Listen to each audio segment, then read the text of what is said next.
Bonjour et bienvenue dans Milkshaker, le podcast qui agite les idées reçues sur l'allaitement. Je suis Charlotte Bergerot-Palisco, je suis la maman d'un petit garçon de 2 ans que j'ai allaité durant 1 an. Dans la vie, je suis ostéopathe et je suis spécialisée en périnatalité, c'est-à-dire que je m'occupe des femmes en général, de leur désir de grossesse à leur postpartum, des bébés et des enfants. J'accompagne spécifiquement des mamans et des bébés vers un allaitement serein et périn en libérant les bébés des tensions qui les empêchent de téter correctement. Au fil des consultations et des rencontres avec ces mamans, je me suis rendu compte que le principal frein à l'allaitement, c'était le manque d'information, de partage d'expérience dans une société où l'allaitement n'est pas une norme. Je vous propose donc, à travers ce podcast, d'interroger avec moi des mamans et des papas sur leurs expériences, mais aussi de vous informer auprès de professionnels spécialisés en allaitement. L'objectif est simple, banaliser l'allaitement sous toutes ses formes, vous le rendre plus facile, plus accessible et alimenter ce fameux village dont on a tant besoin pour élever un enfant. Je suis ravie de recevoir aujourd'hui un nouveau papa dans Milkshaker. C'est Samuel qui a accepté de me répondre. Samuel est père au foyer. Il a décidé d'interrompre ses études de médecine pour accompagner Gaspard, son fils. Samuel va vous raconter depuis sa place de papa allaitant comment il a vécu l'allaitement de son fils, les démarrages compliqués, les doutes, comment ils se sont heurtés avec Léa à un corps médical pas toujours à l'écoute et comment s'être informé en amont leur a permis de le traverser. La place du papa, pour lui, c'est une évidence. Cela ne se résume pas à donner des biberons. Il va vous confier tout ce qu'il pense essentiel, outre la nourriture physique, et comment il a accompagné Léa et Gaspard dans cette aventure. Samuel, c'est aussi ce papa engagé pour un congé paternité plus long avec le hashtag 1 mois minimum qu'il partage avec 9 autres pères. Et ce papa cuisinier qui sort bientôt un livre dont il va vous parler. Je vous laisse découvrir ou redécouvrir Samuel. Belle écoute. Bonjour Samuel, bienvenue dans Milkshaker. Salut. Samuel, est-ce que tu peux te présenter pour les gens qui nous écoutent ? Alors, je m'appelle Samuel, j'ai 24 ans maintenant et je suis papa au foyer. Donc, quand mon fils Gaspard est arrivé, il y a 2 ans et demi bientôt, j'ai Ouais. pris la décision, en accord avec mon épouse, de devenir père au foyer, donc de m'occuper de Gaspard toute la journée. Et à côté de ça, je partage notre quotidien sur un compte Instagram qui s'appelle Samuel et Gaspard. Ok, tu faisais quoi avant dans la vie si c'est pas indiscret ? Alors avant, j'étais étudiant en médecine. En fait, Ah ouais ? j'ai fait 2 ans, 2 fois ma première année, puis après j'ai fait 3 ans de médecine. Et je me suis arrêté quand Gaspard est né, j'étais en troisième année, donc je me suis arrêté en troisième année. D'accord, et t'as envie de reprendre un jour ou Non, non, je reprendrai pas. Ça me plaisait pas de base, donc je sais même pas si même sans Gaspard je serais allé au bout. D'accord, ok. Alors, concernant l'allaitement, Samuel, parce que dans Milkshaker, on parle beaucoup d'allaitement, est-ce que tu avais une idée de ce que c'était que l'allaitement avant que ta femme décide d'allaiter ou que vous décidiez qu'elle allaite votre enfant ? Alors, moi j'avais largement, enfin, l'allaitement c'était quelque chose que je connaissais parce que j'ai 3 frères, on est 4 garçons dans la famille, et Ok. ma mère nous a quasiment, enfin, sauf mon grand frère, nous a allaités. Elle l'a allaité, mais un peu plus court, enfin, de façon un peu plus écourtée que les autres. Moi j'ai été allaité Mhm. presque 1 an et demi, donc c'est quelque chose que j'ai vu faire quand j'ai vu mes petits frères être allaités et tout. C'était quelque chose qui était assez normal pour moi, entre guillemets. Mais par contre, Ok. c'est quelque chose qui était assez normal, mais je n'y connaissais rien du tout. C'est-à-dire que D'accord. c'est vraiment un sujet, je savais que c'était, voilà, ce que j'avais envie de faire avec Gaspard, avec Léa, mais alors, j'y connaissais rien du tout. J'avais aucune notion scientifique, anatomique, voilà. D'accord, mais du coup, tu n'avais aucun a priori, ni positif ni négatif. Enfin, c'était Bah, juste quelque chose de ouais, normal voilà, pour ouais, toi ouais, d'allaiter un tout à enfant. fait. Bah, c'était quelque chose de normal, d'autant plus que même si autour de moi, j'ai pas beaucoup de parents, puisque je suis quand même assez jeune et on a eu Gaspard jeune, donc on n'a pas d'amis qui ont des enfants, tout ça. C'est Mhm. vrai que les parents qu'on fréquente sont souvent des parents qui sont tournés vers l'allaitement, tout ça, la parentalité proximale, tout ça. Donc, c'est des sujets qu'on aimait bien discuter déjà, même avant que Gaspard arrive, et on s'était vraiment positionné sur l'allaitement au moment où Léa était enceinte et que voilà, on s'est informé beaucoup dessus. Ok, du coup, c'était un projet de couple, Ouais, ouais, cet allaitement. complètement, complètement. C'est un Vous n'avez projet de pas eu vraiment couple. besoin d'en discuter ensemble, c'est des choses qui sont venues un peu Ben, d'elles-mêmes au fil des La, discussions avec les la autres. seule discussion qu'il y a eu, c'est que moi j'étais plutôt team instinctif et de toute façon c'est naturel et ça va bien se passer parce qu'on est fait pour allaiter tout ça. Puis c'est Léa qui a dit non, non, mais attends, s'il y a autant d'échecs d'allaitement, tout ça, c'est pas pour rien. Donc il faut qu'on se renseigne, il faut qu'on se fasse suivre, il faut qu'on se fasse aider. Donc on a été voir une conseillère en lactation certifiée IBCLC, tout ça, tu vois. Et j'ai Ouais. appris la masse de trucs et je pensais pas que il y avait autant de choses à savoir pour que ça se passe bien et je pensais pas que il y avait autant de choses qui pouvaient mal se passer, tu vois. Et c'est vrai Ouais, que, que l'allaitement était un monde à ouais, part ouais, entière. c'est clair, c'est clair. Moi, j'étais vraiment persuadé que c'était, tu prends ton gamin, tu le colles contre le sein, puis basta, il y a plus rien. Donc, Ce serait tellement ouais, cool si c'était ouais, ça. c'est clair. Mais c'est pas ça. Et du coup, bah, c'est vrai que c'est surtout ça qui a été important, je pense, pour nous. C'était pas tant de se décider si oui ou non fallait allaiter. Ça, on était globalement, enfin, on était même complètement d'accord. C'était Mais sur par la contre, ça a façon été d'engager sur, le voilà, projet. à quel point il fallait se renseigner, s'investir dans l'allaitement. Et alors, vous avez pris ces renseignements avant l'arrivée de Gaspard. Léa s'était dit, oh là là, il y a quand même beaucoup d'échecs Mm, d'allaitement, mm. il va falloir qu'on se rencarde avant. Ou malgré tout, elle a un peu écouté ton discours de team instinctif et elle s'est dit, bon, on verra quand même une fois qu'il arrive, si on a un problème, on avisera. Bah, en fait, les deux, parce que à la fois on s'est fait beaucoup confiance et c'est vrai que bah, de dire voilà, on est quand même fait pour ça et puis il y a un instinct qui fait que on est quand même guidé vers l'allaitement naturellement dans notre code génétique, j'ai envie de dire presque, tu vois. Ouais, Mais en même temps, on n'avait vraiment pas envie que ça foire, on avait vraiment envie que ça se passe bien. Et du coup, c'est vrai qu'on est allé consulter donc cette conseillère en lactation qui a été vraiment super, qui nous a beaucoup aidé. Et ça, on l'a fait vraiment pendant la grossesse, quoi. Comme ok. on faisait les rendez-vous chez la sage-femme, machin, bah, on faisait aussi les rendez-vous chez la conseillère en lactation pour en apprendre un peu plus et pour avoir de la documentation, des livres, des trucs. Voilà, quoi. Ok.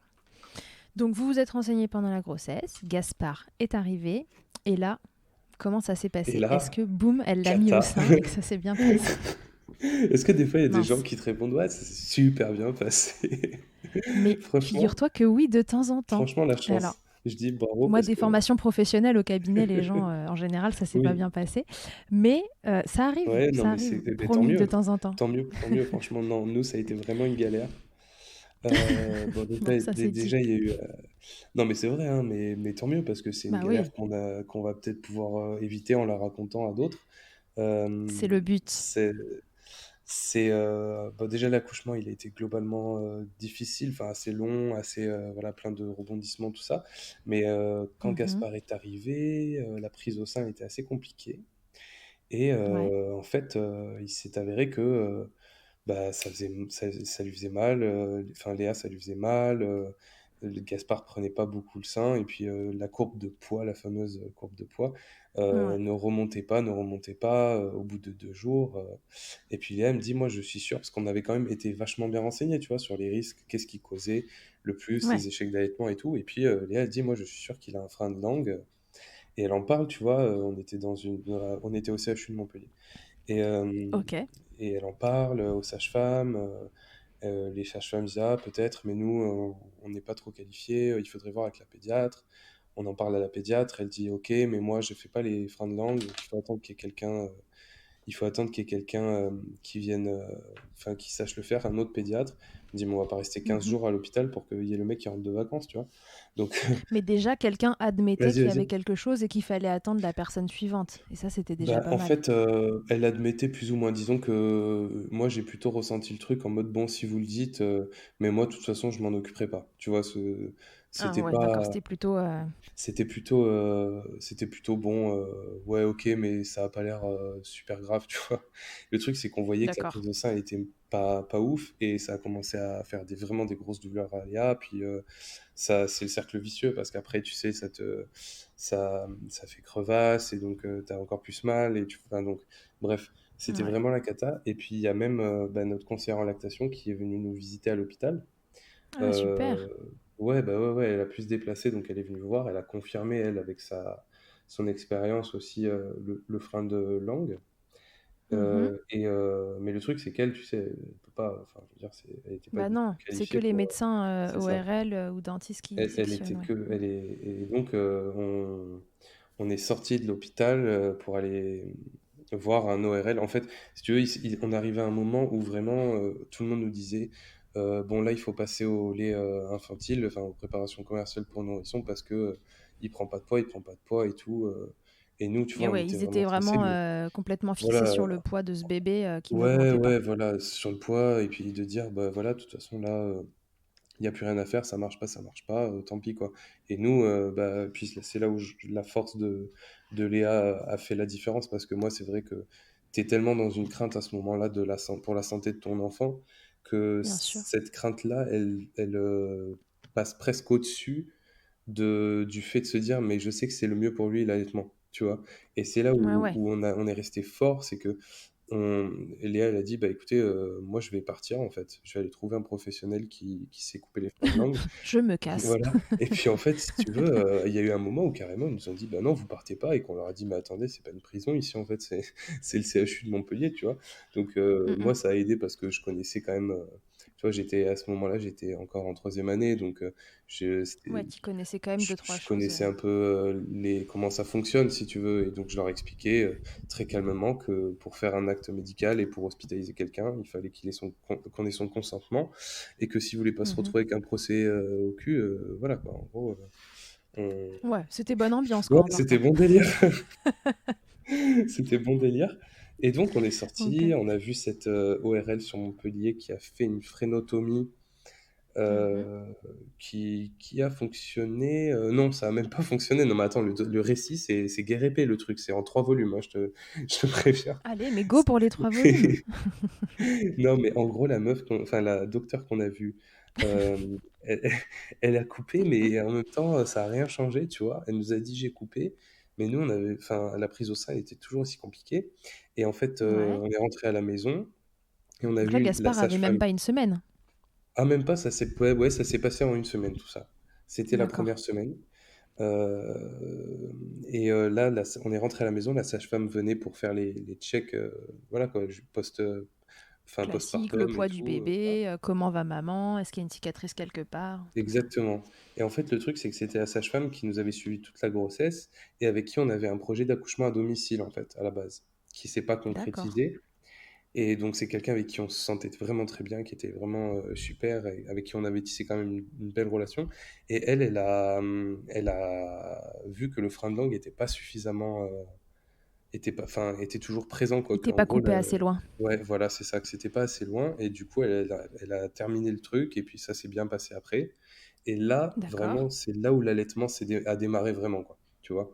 C'est là où Ok. vraiment ça. Parce que une fois que les crevasses, tout ça, se sont un peu guéries, parce que naturellement, bah, si la prise au sein, elle se faisait mieux, ça s'est estompé. Là, vraiment, l'allaitement, Mhm. il a démarré sans douleur, sans plus d'embrouille. Mais ça a pris quasiment 10 jours, quoi. D'accord. Et 10 Ouais, jours, donc de l'importance de consulter des gens qui bah vraiment ouais, sont spécifiquement formés sur ces problématiques parce que même exactement. donc l'ORL qui est censé connaître, s'il n'a pas été plus que ça formé sur Ah les bah freins de ouais, langue, ouais, ouais. il va sectionner une partie, mais voilà, n'oublions jamais Ben, que c'est vraiment la partie c- postérieure de la langue qui travaille dans la succion et que si mm, c'est mm. pas coupé assez loin, ça peut ne pas suffire du tout. Exactement. Et donc c'est vrai qu'on s'est retrouvé face à beaucoup de professionnels qui avaient des a priori en fait sur l'allaitement et sur le déroulement de l'allaitement, mais qui avaient aucune, en tout cas de ce que nous on a ressenti, aucune formation et aucune connaissance concrète et scientifique sur le sujet. C'est-à-dire que Ouais.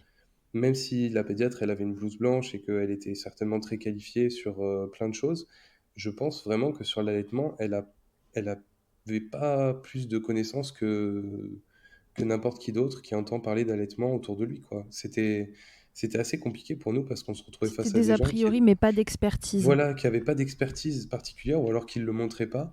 Et du coup, bah, t'es encore plus perdu parce que tu te dis, mais attends, soit elle s'en fout, soit elle sait pas, quoi. Donc, c'est compliqué. Dans tous les cas, ça Dans va tous pas. les cas, ça va pas pour mon bébé. Donc, voilà, quoi. Mm, C'était mm. très compliqué. Mais finalement, avec les bonnes personnes et des gens formés, des gens, voilà, par exemple, certifiés BCLC, tout ça, c'est des choses qui sont quand même rassurantes sur la formation. Ouais. Bah, au final, ça s'est bien passé. voilà, à la fin. Ouais. Donc heureusement que vous vous étiez bien entouré avant et que vous étiez au courant C'est de clair. ce qui Et pouvait c'est arriver. et c'est là où ce que je te disais tout à l'heure, c'est vraiment s'informer pendant la grossesse et trouver des gens qui sont qualifiés, qui sont professionnels, c'est super important. Ouais. D'autant plus que, encore une fois, et tu l'as assez bien dit tout à l'heure, mais à cette période-là, on est quand même assez fragile, hein, qui Ah qu'on bah bien soit, sûr, on est informé ou ultra pas, c'est quand même une vulnérable. période de fragilité. On a un bébé en face de soi qu'on apprend à connaître, et quand on nous dit il perd pas de poids et sous-entendu, et il prend pas de poids, pardon, et sous-entendu Ouais, vous mettez votre bébé en danger, tout le monde c'est très baisse très un peu dur, les yeux à un moment. Ouais. c'est clair. Voilà, c'est très très dur. Donc dans votre cas, Léa, elle était Ouais, surmotivée, elle a été très forte. Franchement, elle a été très elle a forte. dit non, ça ne se passera pas comme ça. Voilà.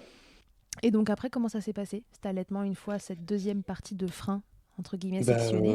ensuite, bah, on est parti donc sur l'allaitement à la demande. Voilà, je sais pas.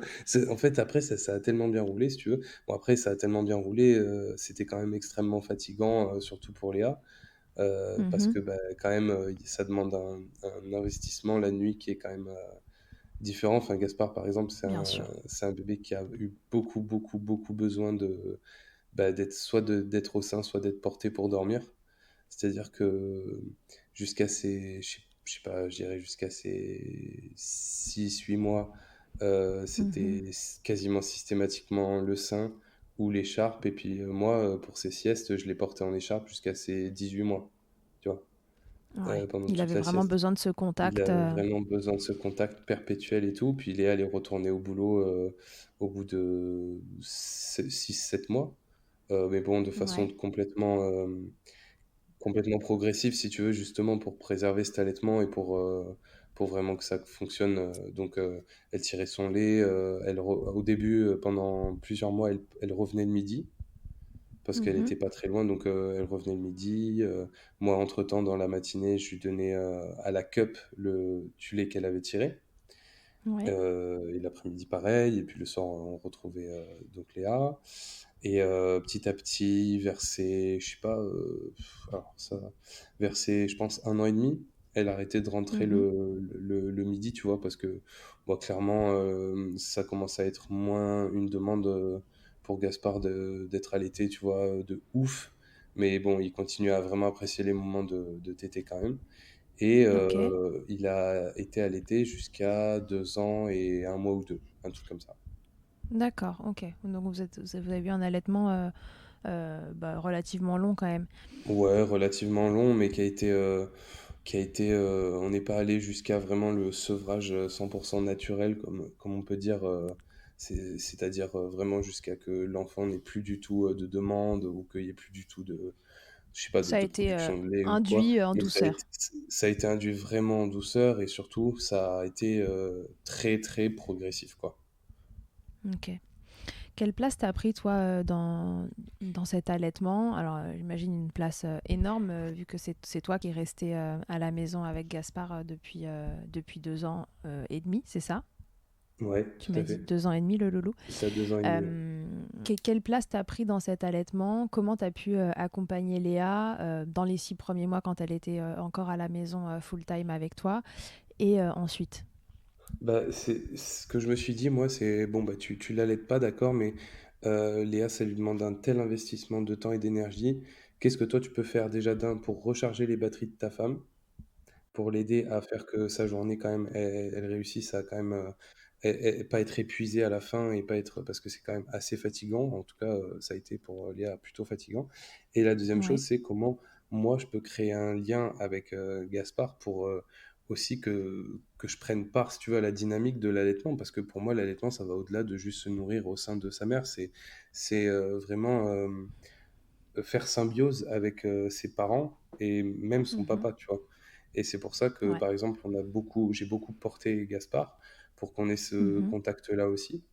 Et donc voilà, ça a passé par. Bah, après, tu vois, c'est vrai, vu que je suis à la maison, c'est des choses que je fais même au-delà de l'allaitement, mais tu vois, faire à manger, enfin, débarrasser, faire le ménage, faire le linge, des trucs qui, au quotidien, sont souvent relégués aux femmes quand même. Et qui, en Ouais. l'occurrence, là, bah, malheureusement, comment dire, ça se surajoute à la charge mentale qui est l'allaitement et le début de la maternité. Et en plus, ça se Bien sûr. surajoute au postpartum, à la fatigue de l'accouchement, au risque de dépression du postpartum. Enfin, donc, si tu veux, la pauvre maman, elle en prend plein la gueule. Et donc, toi, en tant que père, pour moi, le rôle principal, c'est d'essayer de faire que l'environnement de la maman soit le plus stable et le plus agréable à vivre possible pour qu'elle puisse, elle, se concentrer sur ce qu'elle a envie de partager avec son enfant, l'allaitement, puis le lien, créer un lien solide, tu vois, puis un lien sain, quoi. Ok, donc tu as essayé de la décharger en fait de tous ces Bah, trucs complètement, ouais, annexes complètement. à la maternité pure, maternité, allaitement, enfin Mm, connexion avec bébé et alimentation. ouais. Ça t'a jamais embêté de pas pouvoir nourrir ton bébé? Non. Pourtant, en vrai, c'est moi qui cuisine à la maison, j'adore cuisiner, je suis un fou de cuisine. Mais Tu nourrissais ta femme et elle nourrissait ton bébé, donc tu le nourrissais, exactement, c'est ça? je nourrissais ma femme et donc elle nourrissait mon bébé. Et puis après, nous, on est parti rapidement sur la diversification menée par l'enfant. Et donc, je me Ouais. suis bien rattrapé à me taper des barres, à lui préparer des petits trucs pour qu'il fasse ses petites patouilles et puis qu'il teste des petites saveurs très vite. Donc, ces 4 5 mois, ça m'a pas tué de faire à manger pour mon fils pendant 4 5 mois, tu vois. Ouais. On rappelle ce que c'est que la diversification menée par l'enfant rapidement. C'est en fait une diversification où on ne va pas proposer à l'enfant des purées, la façon un peu classique de diversifier son bébé, mais on va plutôt lui proposer des morceaux en fait d'une Mm, taille mm. raisonnable pour qu'il ne s'étouffe pas. Enfin voilà, et en fait le Ouais, petit va d'une taille et d'une appréhender. consistance qui est raisonnable pour qu'on évite les risques d'étouffement. Voilà, et que le bébé en fait puisse appréhender les morceaux finalement Mm, mm. directement sans passer par cette phase purée. De liquide, ouais, de liquide ou semi-liquide. Et donc, voilà, en effet, ça permet de leur faire à manger des trucs un peu plus rigolos Ouais, que les purées. c'est ça. Donc, on l'a bien compris, pour toi, cet allaitement, t'as pas du tout la sensation que ça a été un handicap dans ta relation avec ton fils. Non, Les non, pas du gens, tout. les idées reçues se plaisent à dire que l'allaitement empêche le papa de prendre sa place, parce qu'il va pas donner un biberon, il va pas partager de moments avec son enfant. Qu'est-ce que tu réponds à ça? Bah déjà, je réponds que pourquoi est-ce que le père, il doit attendre le moment du biberon qui dure globalement, allez, 10 minutes dans la journée? Si Enfin, tout je se veux dire, passe bien, ouais. si tout se passe bien, globalement, le biberon, c'est quand même pas un truc super long, tu vois, le moment Mhm. du biberon en lui-même, quoi. Donc, est-ce qu'on doit vraiment réduire la place du père à ça aussi? Et après, Ouais. est-ce que les mecs, on doit se complaire à se dire, bah, en gros, mon rôle, c'est de donner le biberon, puis après d'aller, je sais pas, au bar ou jouer à la PS4? Je pense pas. Je pense qu'il y a autre chose à faire avec les enfants que de les nourrir, quelle que soit la façon dont on les nourrit.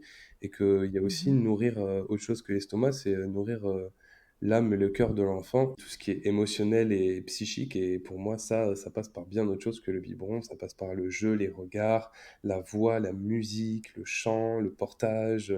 Les balades, Bien le sûr. contact, enfin voilà, il y a 1000 milliards de choses à faire autre que donner le biberon pour avoir un lien avec son enfant. Tout à fait. Cet allaitement qui s'est poursuivi 2 ans et un mois, si j'ai bien écouté. Ouais, à peu près. Tu t'attendais à ce que ça dure aussi longtemps? Vous vous attendiez à ce que ça dure aussi longtemps? Bah, Ou vous étiez parti sur quoi? Vous étiez fixé un objectif? on s'était pas fixé, alors si, peut-être, on s'était vraiment dit, ce serait génial qu'on arrive à faire 2 ans. On s'était dit, voilà, 2 ans, ce serait vraiment chouette, et puis après, on avisera. Et voilà, Ouais, vous étiez fixé un bel objectif. ouais, bah disons on avait quand même vachement été renseigné sur tous les bienfaits de l'allaitement et sur tout ce que ça pouvait apporter. Et donc, on s'est Mhm. dit, bah, le plus, le mieux, quoi, tu vois. Donc, on Ouais, était c'était parti sur rapport ça. aux recommandations de l'OMS? Bah, entre autres, après, c'est vrai que, bon, l'OMS, c'est quoi? C'est 6 mois exclusifs et C'est 6 mois exclusifs et jusqu'aux 2 ans de 2 ans, l'enfant. jusqu'aux 2 ans de l'enfant de façon diversifiée. Donc, Mm. voilà, bah, on s'est dit, c'est déjà pas mal. Après, c'est vrai que on, on a peut-être visé haut, entre guillemets, par rapport aux moyennes françaises, tu vois, qui sont pas du tout de ce standard-là. Mais après, pour nous, ça nous paraissait pas être enfin, quelque chose d'insurmontable. Au contraire, ça nous paraissait à peu près naturel quand tu regardes par rapport. Parce que moi, je m'étais amusé, je suis assez curieux, je m'étais amusé à regarder un peu les autres primates, tout ça, les mammifères, les périodes d'allaitement. Mhm. Globalement, même 2 ans, proportionnellement, c'est pas non plus. énorme. Qu'est-ce qu'il faudrait selon toi pour que ce soit plus normal en France et ou ailleurs d'allaiter son enfant à court, à Mhm. moyen ou à long terme? Alors, qu'est-ce qui pourrait aider? Alors, la première chose, c'est qu'on foute la paix aux femmes avec leur corps. Ah ouais. Ça, ce serait quand même vachement chouette qu'on arrête de casser les bonbons des femmes qui veulent allaiter en public et puis même des femmes qui veulent pas allaiter parce que globalement, c'est un problème beaucoup plus vaste que l'allaitement. C'est la sexualisation du corps de la femme. C'est-à-dire Mhm. que moi, je me trimballe torse nu sur la plage ou dans la rue, personne va m'emmerder. Mais par contre, une femme, elle va avoir des problèmes. Et ça, moi, c'est quelque chose que je peux pas supporter. C'est quelque chose qui, je pense, participe au fait que quand une femme sort son sein dans la rue pour allaiter son enfant, elle peut se taper des remarques, elle peut se faire harceler, on peut lui demander de quitter un établissement de restauration. Et ça, c'est très, très grave.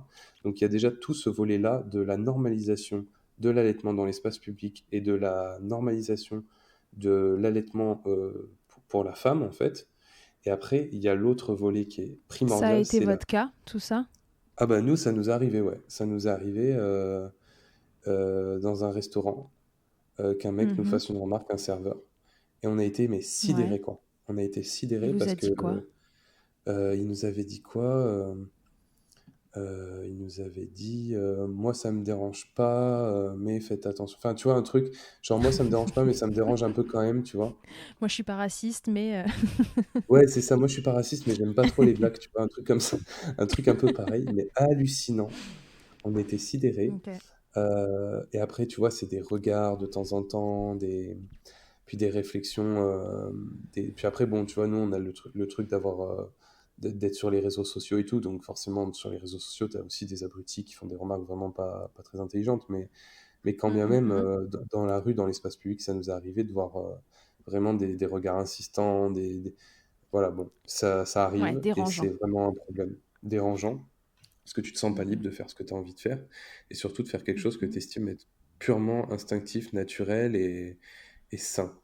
Et en fait, le truc, c'est Ouais. que quand les gens voient du malsain dans ce que toi, tu estimes au plus profond de toi être quelque chose de sain, c'est très difficile à gérer parce que bah, c'est extrêmement violent pour toi.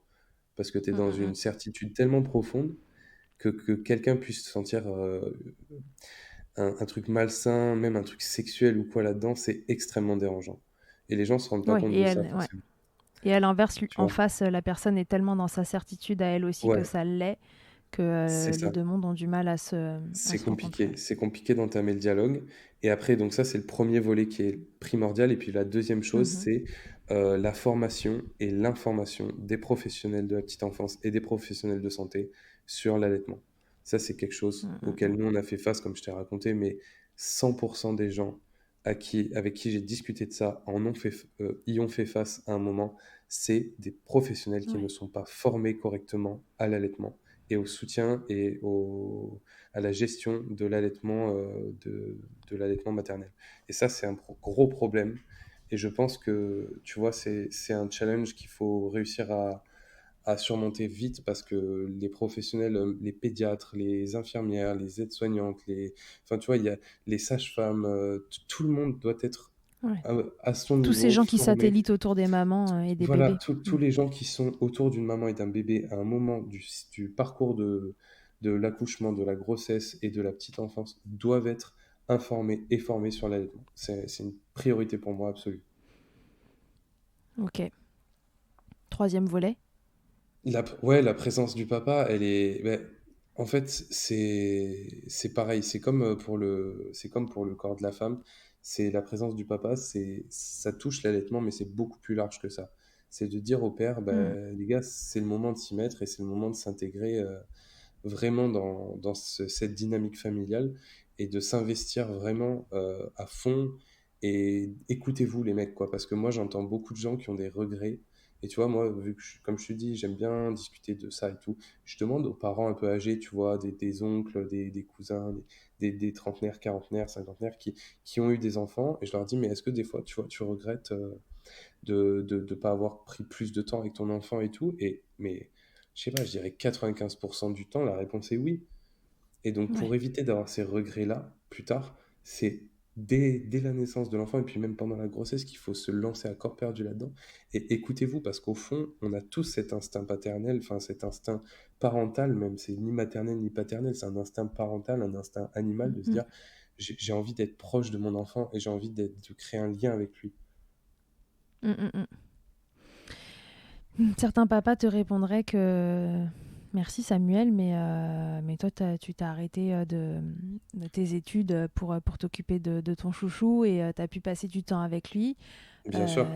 Nous, on n'a pas le choix, on doit retourner travailler et là se pose le problème du congé paternité. Je vais te laisser en parler parce que je sais que tu es engagé toi aussi dans cette cause d'un allongement pardon, Bah du congé ouais, d'un paternité. allongement.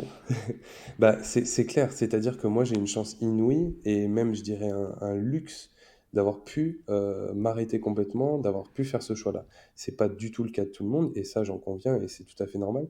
Mais par contre, c'est notre société et notre mode de fonctionnement en entreprise professionnelle et je dirais dans tout ce qui est bah ouais, professionnel, quoi, qui est à revoir. C'est-à-dire que si on n'allonge pas le congé paternel, à un minimum un mois, nous on a co-signé une tribune avec 9 autres papas, je crois qu'on est 10 en tout. Mais il y en a des Ouais, centaines et des centaines qui ont témoigné et qui nous ont appuyés et qui ont vraiment apporté leur pierre à l'édifice avec leurs témoignages et tout sur la nécessité profonde d'allonger le congé paternité en France. Mais évidemment, quoi, parce que c'est un truc, si tu fais pas ça, tu peux faire tous les discours du monde sur la place du papa. Ben, si 15 jours après, le papa il doit retourner au boulot toute la journée, ben, ça va être compliqué, c'est clair. Donc après, évidemment, on peut s'arranger personnellement pour prendre du temps et tout, mais tout le monde ne peut pas le faire.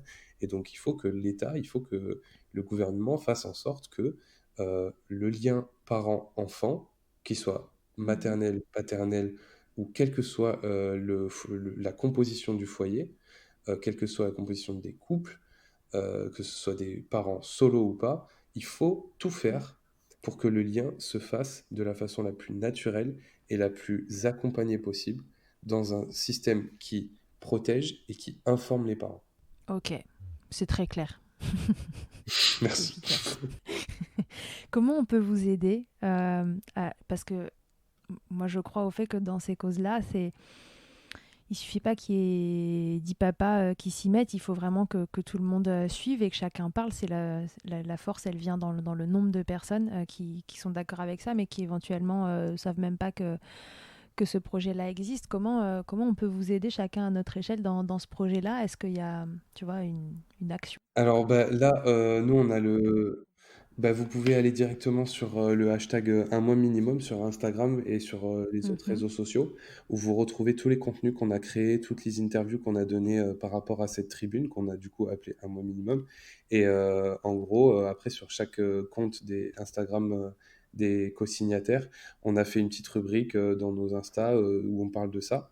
Et après, Ok, sur le site que vous trouverez, il y a un espace pour les papas, mais aussi pour les mamans, pour tout le monde, pour témoigner, pour apporter son expérience personnelle au projet, pour que nous, on puisse avoir un peu du poids dans notre argumentaire, à savoir qu'on est en d'accord. contact quand même avec Adrien Taquet, donc, qui est Mhm. sous-secrétaire d'État à la petite enfance.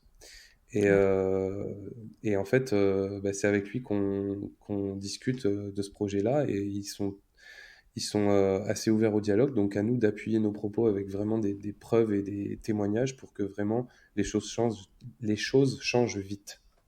Ok, donc on va sur le hashtag un mois minimum, Ouais, le site internet qui va avec et on apporte sa pierre à l'édifice. c'est clair. Voilà. Puis tout ce que vous pouvez partager, si vous êtes en accord avec tout ce qu'on écrit, tout ce qu'on dit, vous partagez à fond, puis c'est déjà vraiment une super action pour nous aider dans ce projet. Ok Samuel, est-ce que l'allaitement maternel, ça a changé quelque chose dans ta vie? Bah, je pense que ça m'a, je pense que ça m'a rapproché de quelque chose que j'avais pas forcément compris jusqu'alors, qui est notre, ça va paraître bizarre comme je vais le dire, mais notre animalité un peu. Parce que Non, ça va, c'est pas bizarre. tu vois, moi je suis vraiment persuadé d'un truc, c'est que effectivement on est construit par à la fois notre environnement, notre éducation et tout, mais on a un fond qui est purement instinctif et animal.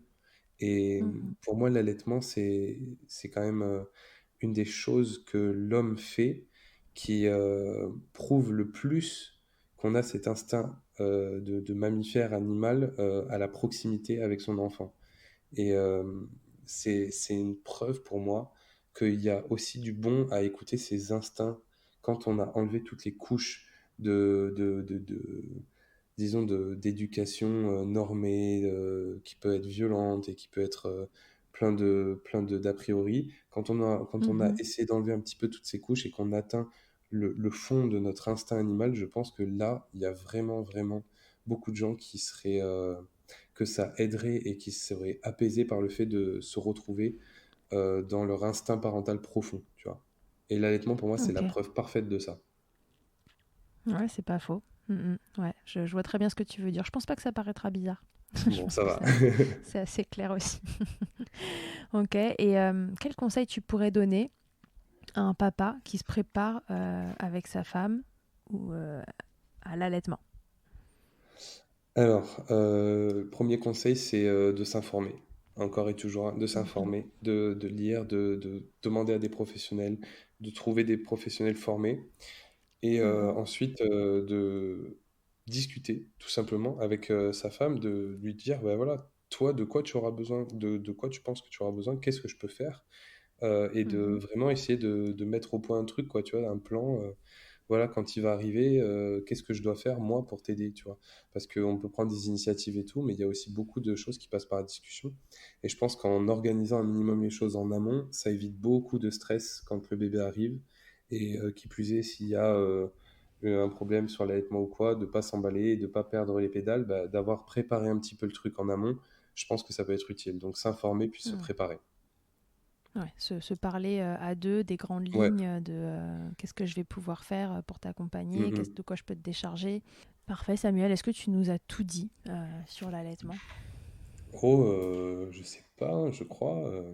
Moi, la chose que j'ai envie de dire, c'est que vraiment, euh, souvent quand on parle d'allaitement, le problème c'est que on te dit, oui, mais quand tu promeus l'allaitement, tu dis que les personnes qui n'allaitent pas sont des mauvais parents. Pas du tout. Hmm, Je rappelle juste que on fait tous comme on peut avec les informations qu'on a, les moyens bien qu'on sûr. a et l'environnement dans lequel on a évolué et dans lequel on évolue.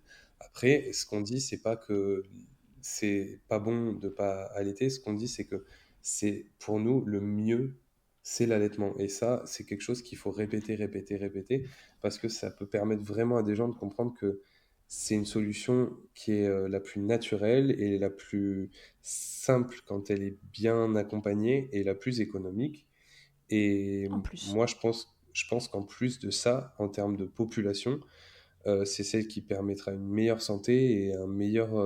Après, je pars très très loin, hein, mais pour moi, si on était dans une moyenne d'allaitement beaucoup plus élevée, avec des allaitements beaucoup plus longs, on aurait des populations qui seraient en meilleure santé, qui seraient avec des meilleures relations avec leurs parents, qui auraient. Enfin voilà. Et ça peut que apporter des bénéfices, même au niveau populationnel, au niveau global, quoi. Donc, faut pas perdre ça d'esprit aussi. Il y a la petite échelle, mais il y a la grande échelle aussi qui peut tout à fait être discuté, quoi. Voilà. Et en effet, cela n'est en aucun cas dit pour culpabiliser qui que Bien ce sûr, soit, pas parce que du tout. voilà, on répète que chacun fait exactement ce qu'il peut avec ce qu'il a à un instant T de sa vie, qui aurait peut-être pas été la même chose Tout à fait. quelques mois ou quelques années plus tôt ou plus tard. Et tous les choix sont Mm, mm. respectables. Il faut juste euh, avoir l'opportunité de les faire en conscience. Et donc, c'est pour ça qu'on Exactement. insiste à chaque fois sur l'importance de l'information, parce que Exactement. on fait des choix éclairés quand on est informé. Et l'allaitement est malheureusement un des milieux dans lesquels la désinformation est plus présente que Ouais, bien sûr. l'information. Et donc, c'est pour ça que ça mène parfois à des choix qui sont induits, mais qui ne sont pas les vrais choix des gens et qui auraient peut-être été différents s'ils savaient ce qui est possible. Bien sûr. Bien, bien, Samuel. Eh ben, écoute, je crois qu'on s'est dit pas mal de choses. Avant de se quitter, tu vas passer à l'interview Fast Milk. J'espère que je vais réussir à être fast. Sois milk, ce sera déjà pas mal. Avec sérieux, émotion ou ironie, Samuel, pour chaque question, est-ce que tu peux me répondre, c'est quoi le principal avantage en tant que papa à ce que ta femme allaite? C'est qu'elle est bloquée, elle peut pas venir t'attraper si tu fais une connerie. Ok. Est-ce que tu vois un inconvénient au fait qu'elle soit bloquée? Non, le seul inconvénient, c'est que je peux pas la câliner tout le temps, quoi. Il y a quelqu'un qui t'a pris Il y une a partie quelqu'un d'elle. qui est, il y a quelqu'un qui est au milieu, quoi. Alors on fait les câlins à trois. Ok. As-tu goûté le lait maternel, Samuel? Et si oui, comment? Mais tu sais que c'est ouf cette question parce qu'en plus j'ai un souvenir d'enfance de moi qui ai goûté le lait maternel de ma mère quand elle allaitait un de mes petits frères. Ah, Et du génial. coup je l'ai regoûté avec Léa à la cuillère. Et en plus, vu que j'ai Alors? donné beaucoup la cup à Gaspard, je lui fais goûter tout le temps. Ça a pas de goût, je trouve. Ah, d'accord. Perso, Bon. non mais c'est vrai, perso, j'ai pas l'impression que ça ait du goût. C'est un peu gras. C'est pas mauvais, Mhm. mais c'est pas fou non plus, quoi. Je D'accord. m'en ferai pas des petites gourdes, quoi, tu vois. D'accord, je comprends pas. Après, j'ai plus Un de petit thé stock, là. glacé au lait maternel, je vois pas pourquoi ça te plaît pas. Après, on peut tester. C'est ok, mais c'est pas ouf. C'est ok, mais c'est pas ouf, quoi. Ça a pas tellement de goût, je trouve. Ok. Ta femme, Samuel, a donc porté ton enfant, accouché et nourri ton enfant pendant 2 ans et 1 mois. Que ce soit de bon cœur ou bien contraint et forcé, est-ce que tu préférerais danser sur Beyoncé ou Run the World ou sur Aretha Franklin? Respect. Beyoncé, parce que si je dis pas Beyoncé, elle va me tuer. C'est Aïe. sa préf du monde entier, tu vois. Donc, moi, je D'accord, lui fais donc en une fait, petite c'est sous dédicace. pression, sous pression, tu réponds Beyoncé. C'est clair, parce que moi, perso, je suis plus Aretha Franklin dans les Blues Brothers, tu vois. Mhm. Mais là, je suis obligé de lui faire une petite dédicace à ma petite femme d'amour. Ok, bon, si tu veux mener la dédicace jusqu'au bout, j'ai déjà demandé aux deux précédents, mais je ne sais pas s'ils vont vraiment le faire. Je veux une photo de toi en train de danser sur Beyoncé ou Run the World. Oh là là, oh, si c'est qu'une photo, ça va, mais si c'est une vidéo, je suis en galère parce que moi, si tu veux, la danse, c'est vraiment pas mon délire, hein. Allez, va pour une photo. Une photo, ok. Si en un mot, tu devais décrire l'allaitement de ton enfant. Simple. C'est simple quand une fois qu'on est lancé, que les premiers obstacles sont passés, c'est simple. Ouais, C'est donc le plus malgré simple ces débuts possible. un peu galères, Ouais. qui finalement n'ont pas Moi, duré si longtemps que ça. C'est long sur le non, moment. bah oui, c'est très dur sur le moment, mais après, ça a été simple et puis ça a permis d'apaiser tellement de mots, tellement les bobos, les petites tristesses, les moments de tension, les moments de fatigue, les moments de stress. C'est tellement simple de juste pouvoir le mettre au sein et de l'apaiser comme ça. Donc moi, ce que je retiens, Hmm. c'est ça, c'est la simplicité. Ok, cool, c'est joli. Bien, Samuel, merci beaucoup d'avoir accepté Ben, de merci à répondre à toi. toutes les questions de Milkshaker. Vous pouvez retrouver Samuel donc, sur son compte Instagram qui s'appelle Samuel et Gaspard, sur lequel finalement tu partages des bribes de ta vie et de celle de Léa et de Gaspard, voilà, de votre quotidien. Est-ce qu'il y a des trucs plus spécifiques que les gens peuvent venir chercher sur ton compte? Bah, alors là, en l'occurrence, il y a beaucoup de choses qui arrivent sur le congé paternité, donc avec le Mhm, hashtag un bon minimum. Et puis il y a aussi surtout le 9 septembre, notre livre avec un autre papa d'Instagram, mhm. Nicook. Donc sur Ouais, Instagram, c'est Nicook YouTube. Et on a sorti un livre de cuisine à faire avec ses enfants, justement. Donc yes. bah, il y a ce C'était ça livre dont qui je voulais que sort tu là. parles. Il y a ce livre qui sort très bientôt, bah, le 9 septembre, qui est déjà en Super. précommande.